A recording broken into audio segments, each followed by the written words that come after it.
Welcome back, and in today's video I'll be showing you how to activate Hey Siri on your M4 iPad.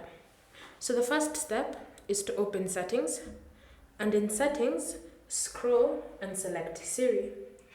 From here tap on listen for, and then to enable Hey Siri you have two choices. You can use Siri or Hey Siri, or you can just choose Hey Siri. So select Hey Siri, and then you'll have to continue with the setup process. This involves you saying certain phrases so that Siri can get used to your voice.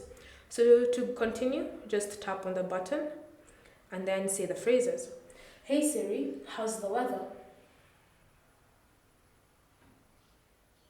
Hey Siri, send a message. Hey Siri, set a timer for 3 minutes. Hey Siri, get directions home. Hey Siri, play some music. So once you've finished saying the phrases, tap on done to finish the setup process. So now if you want to ask a question such as, hey Siri, what's the time? It's 10:12. Siri will respond with the answer to your question. Thank you for watching. If you have any questions or comments, leave them down below and we'll get back to you.